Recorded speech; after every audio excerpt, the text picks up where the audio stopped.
Olá, nossa conversa hoje aqui no programa Gente em Destaque da TV Câmara Jacareí é com o jornalista e professor Fernando Moreira. Muito obrigado pela sua presença, por ter aceitado o nosso convite. Eu que agradeço. Vamos começar, antes da gente falar da parte da comunicação, né, da sua vida, falar um pouquinho da sua trajetória, né? Fala um pouquinho onde você é nascido, conta um pouquinho da sua família pra gente. Bem, primeira coisa, falar uma coisa que é interessante aqui. O dia que eu nasci em 18 de setembro, que não por acaso é o Dia Nacional da Televisão. Né? Então já era predestinado, né? Então eu sou a minha família é de Guaratinguetá. Eu por um acaso nasci em São Paulo. Naquela época tinha muito aquela questão, eu tive um irmão que teve aquela questão de RH, tipo de sangue, tipo sanguíneo. Eu fui nascer em São Paulo, nasci em São Paulo, fiquei 3 dias e voltei para Guaratinguetá. Depois a minha família em 64 veio para São José dos Campos, né? E aí se desenvolveu. Meu pai trabalhava no Banespa, né? Nós somos 7 filhos, eu sou o 7º filho. Né? É o caçula da família? O caçula da família.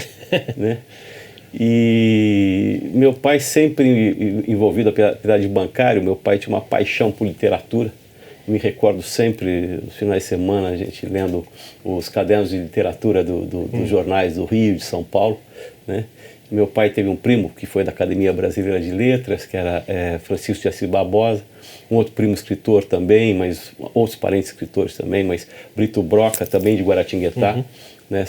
O Francisco de Assis Barbosa também de Guaratinguetá, e Homero Senna, que é um outro também que escreveu a biografia de Manuel Bandeira, também primo do meu pai.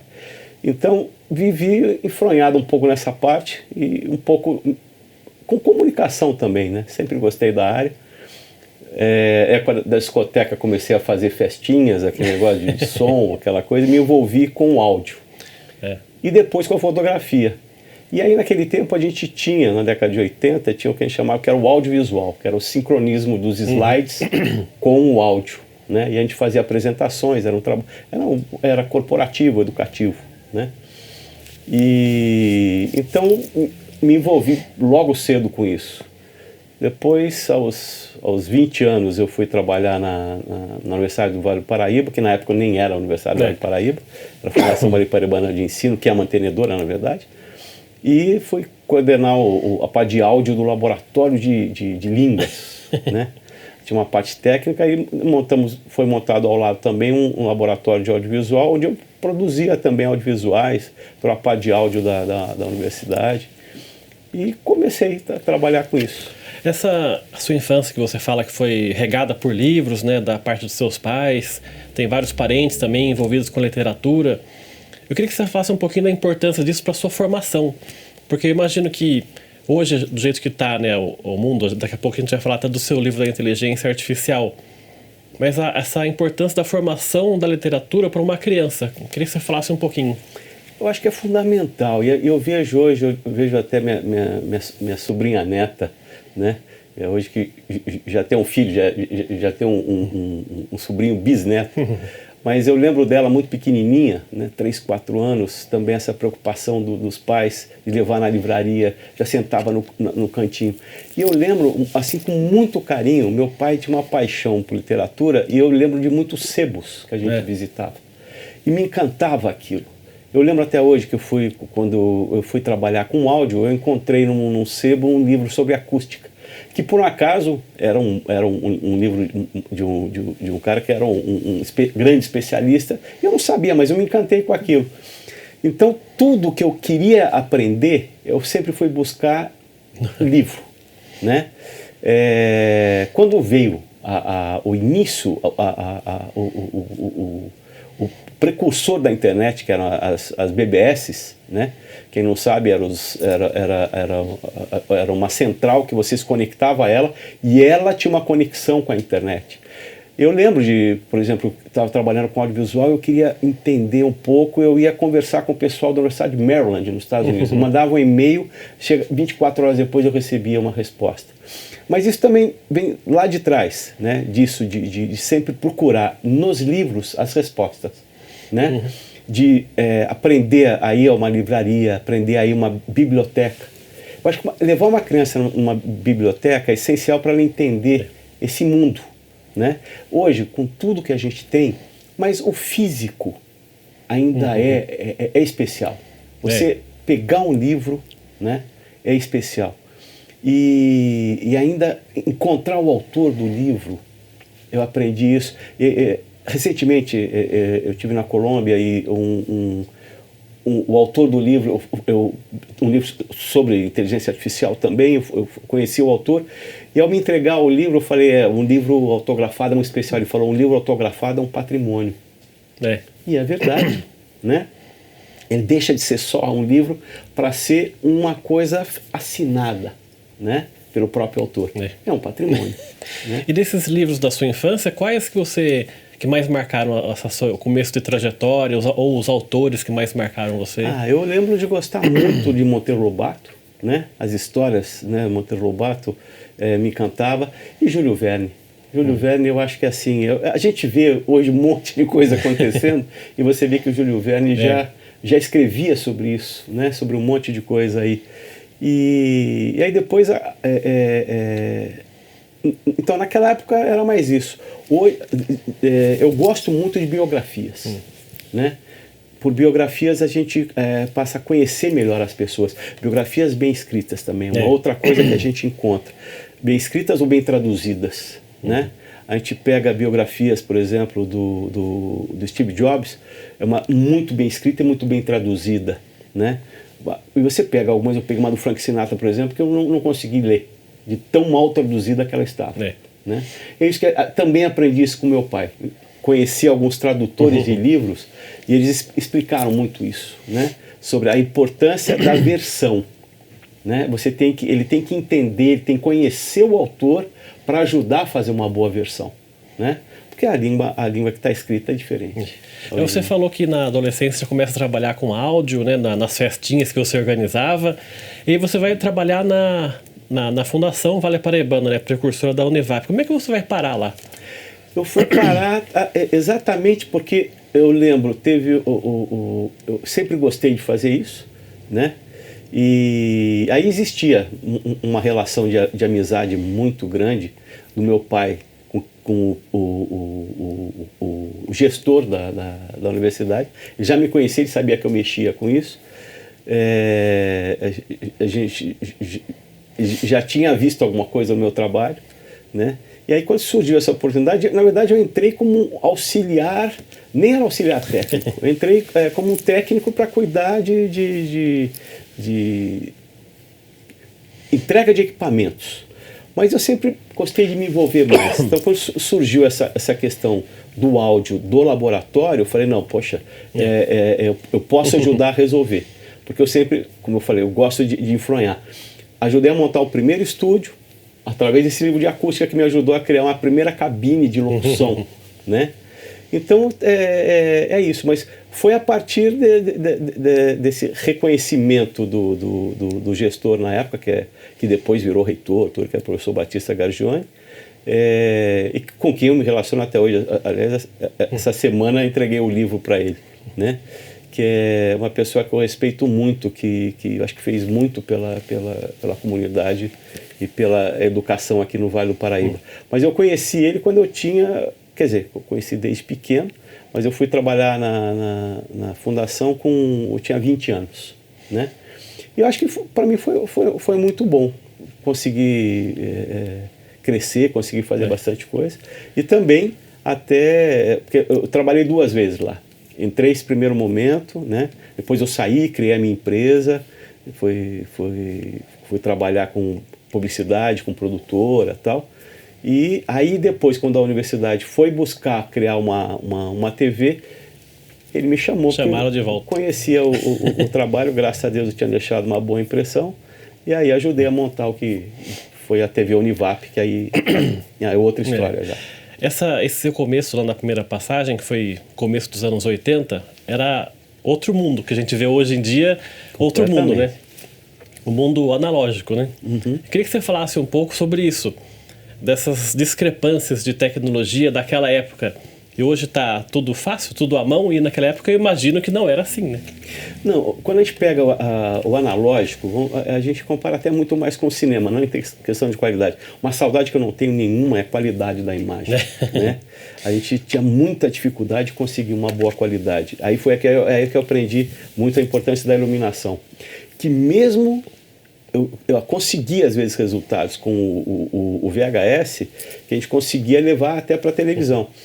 Porque, paralelo a isso, eu também sempre me envolvi em outras coisas. Então, em 83, fiz meu primeiro comercial de televisão. Não foi pela fundação, foi um trabalho, né, de final de semana.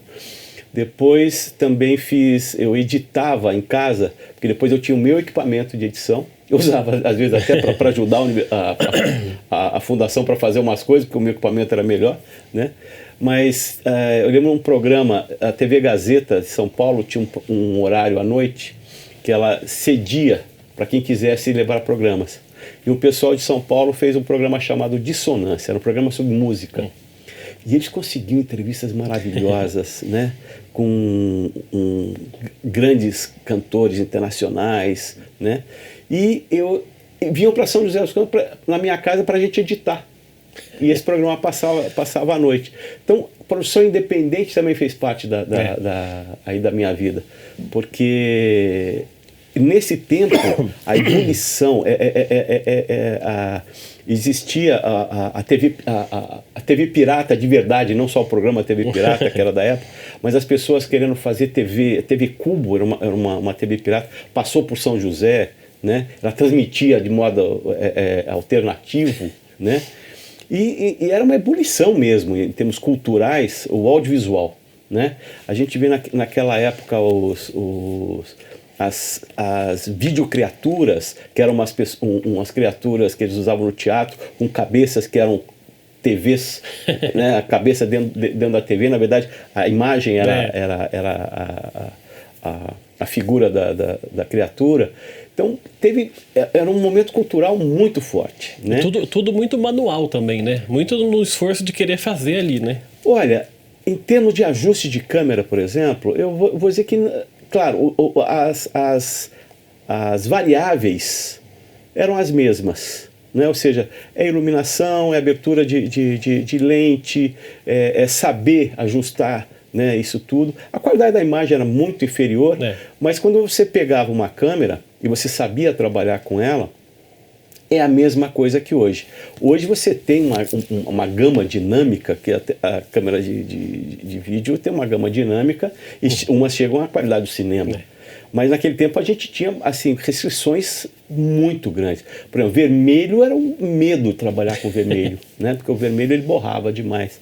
Mas a gente tinha, assim, ao mesmo tempo que a gente tinha esses problemas, era um momento que, da minha miniaturização das coisas, por exemplo, eu peguei exatamente o momento que surgiu, né, o videocassete doméstico, ele começou a ser utilizado, a TV Gazeta em São Paulo começou a utilizar isso, o Repórter Abelha, não sei se você já ouviu falar, o famoso Repórter Abelha, foi uma criação do pessoal da TV Cultura, da TV Gazeta, né, com uma empresa de fabricação de câmera, posso falar que não existe mais, que era a Sharp, e deu umas camcorders para eles, VHS, para eles poderem sair para a rua. E foi uma libertação. A camcorder, ela surgiu profissionalmente, como Betacam e tal, muito tempo depois da Amadora.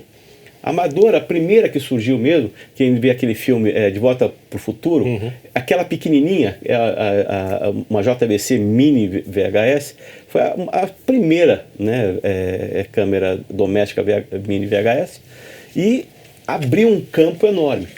Tanto que o profissional acabou dando um jeito de miniaturizar e adotar esse formato, que até hoje é o que se usa, né? Apesar de hoje você usar as câmeras fotográficas também, mas a câmera com o gravador embutido, que hoje na verdade é uma memória, ela surgiu naquela época. E começou a diminuição da equipe. Já começou naquele tempo a questão de você trabalhar com menos gente para conseguir o mesmo resultado. Cada pessoa fazendo mais de uma função ali. Começa mais de uma função, porque no começo, quando eu peguei, você tinha uma pessoa que carregava o VT, que ele era bem pesado, né? Aliás, eu tenho os 2 ombros deslocados por causa de VT, né? Que escorregou e soltou. Então você tinha o VT que era pesado, o câmera carregava a câmera, às vezes ainda tinha um operador de áudio, aí você tinha um repórter, ainda tinha um motorista. Então uma equipe podia ser de 3 a 5 pessoas para fazer uma matéria. Aí foi diminuindo. Com a camcorder nós chegamos ao modelo que é hoje, 2. E agora caindo para uma, que é usar o celular. O celular para fazer a reportagem, tudo com o celular. Com o repórter tem que ser multifunção mesmo hoje, né? O que é legal, mas realmente a gente não tem jeito, existe uma perda de qualidade. Porque o repórter tem, ao mesmo tempo, ele tem que buscar o entrevistado, segurar o entrevistado, ver o que está acontecendo, ele tem que apurar, fazer tudo ao mesmo tempo. Não tem jeito de você ter rapidez e qualidade ao mesmo tempo. Então, alguma coisa você tem que cair, né? Então, quando você tinha mais gente trabalhando, você tinha realmente mais qualidade. Mas, em compensação, é um outro mundo também. As pessoas pensam diferente. A sua geração já é diferente da minha. A minha nasceu no analógico e eu faço transcodificação ainda. Eu tenho que passar para o digital. Você já é da geração que veio do digital. E as mais novas, mais ainda, né? Então, vocês já veem o digital, né? Para a gente fechar esse primeiro bloco, tem alguma coisa daquela época que você gostaria que voltasse para agora, por exemplo? Aí tirando a tecnologia, tirando a modernidade, mas tinha alguma coisa daquela época que você queria que tivesse agora? Eu acho que o que eu percebo agora é que, assim, quando eu falo essa ebulição que tinha naquela época, existia uma troca muito grande de coisa, mas assim, era diferente. Hoje é muito individual. Naquele tempo você via muito mais movimentos. Como eu falei, a gente via em São Paulo. Eu vou falar de um programa, por exemplo. Você pega o Faustão. Eu cheguei aí no Teatro Zácaro, quando eu estava fazendo faculdade de jornalismo. Sim. A gente foi nos bastidores do Teatro Zácaro para fazer uma entrevista com ele. E tinha um programa Perdidos na Noite. Aquilo, para mim, é uma coisa que teria espaço hoje. Porque era um programa improvisado, mas feito por profissionais. Eu falo, é uma improvisação controlada, onde você tem improvisação de tem que ter e qualidade técnica onde tem que ter, né? O que eu vejo hoje, por exemplo, no streaming, tem coisas que são irritantes. A falta de compromisso com o horário, falta de compromisso com qualidade, principalmente qualidade de áudio, porque a gente percebe uma coisa, né? Eu acabo caindo um pouco nisso, mas o que eu vejo? Essa falta de compromisso com fazer o bem feito, né? E deixar a improvisação para o que deve ser, que é exatamente como era o programa Perdidos na Noite, os quadros, a liberdade. Você vê, né? O Serginho Groisman surgiu naquela época, né? O Faustão surgiu naquela época. O que a gente tem hoje? Era uma bagunça organizada, né? Uma bagunça organizada, exatamente, porque a bagunça onde tinha que ter bagunça. E você vê quanta coisa saiu disso, né? Você pega o Serginho Groisman, até hoje está aí, né? O programa dele tem ainda um pouco ali, tem a liberdade, não tem tanto improviso, porque ele está numa emissora, né? Quando ele estava na TV Cultura, é muito mais livre, né? Mas, agora, o suporte está lá, né? Então isso tem espaço.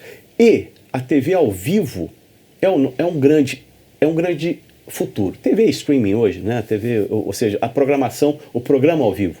E eu acho que falta muito disso. Eu vejo, por exemplo, por que a gente não faz um programa, por exemplo, nas cidades, para mostrar a cultura das cidades, né? Isso aí é um projeto que eu tinha na década de 80, né?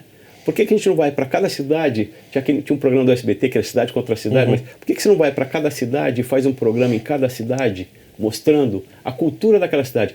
Pega a dupla caipira, local, né? Os cantores, os talentos. Quanta coisa bonita a gente não vai ver. E tem espaço para isso, né? Eu sinto falta disso. É muito querer ganhar dinheiro na internet, né? E menos ideias para a gente mostrar a cultura desse país. Tá certo, vamos fazer o nosso primeiro intervalo então. O Gente em Destaque volta daqui a pouco. Até já.